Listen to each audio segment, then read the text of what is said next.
An abandoned factory on Cleveland's east side is no longer forgotten. A new nonprofit just took over the property. As News 5's Michelle Jarboe shows us, it's one of many old industrial sites that the city hopes could get a chance at a new life and bring with it jobs. Look over there and it's like, From her porch, Denicia Smith-Ayers has watched the decline for years. really mortifying, really. The nuisance neighbor down the block. Windows busted out, graffiti everywhere, and trash. A once mighty factory where workers made machines that shaped America. Long empty at East 71st Street and Central Avenue. You look across the street and it's like, really? Can you do something?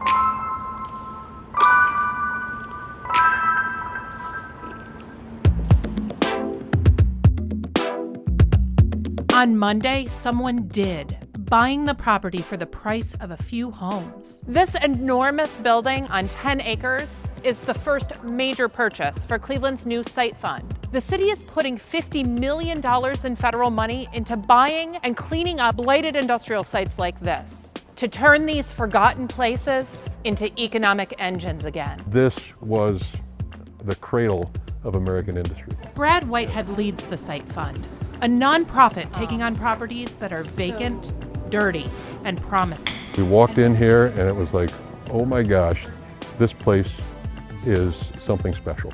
Built in 1901, the Wellman-Seaver Morgan plant made huge equipment, including the Hewlett unloaders that lifted iron ore off Lake Erie ships. But it's been decaying for decades as industry outside moved on. You drive on the street all the time and you have memories of what used to be.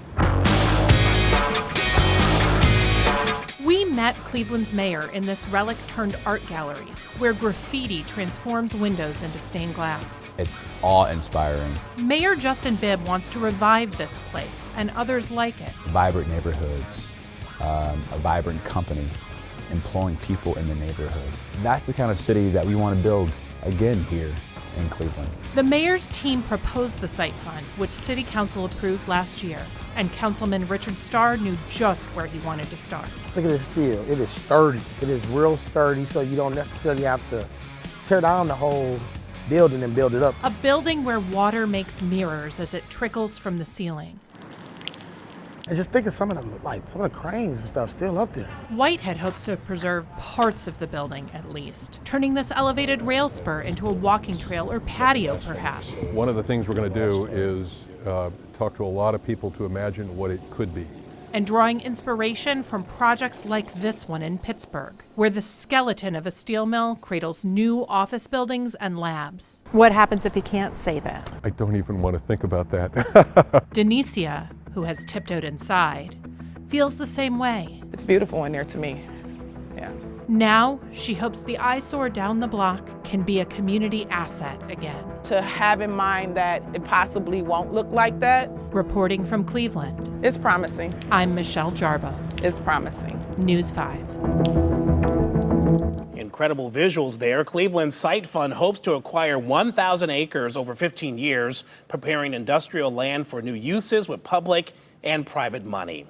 And speaking of those Hewlett unloaders once made at that factory, we're told the removal of the two that have been stored on Whiskey Island for 25 years has now begun. Clevelander George Hewlett invented the unloaders way back in 1898, speeding up the time it took to unload Great Lakes freighters. The Port of Cleveland took down the last four in 1999, scrapping two and keeping two for decades as groups fought to save them. The company the port hired to remove the Hewletts is going to try to reassemble one of them on land that it owns in Canton.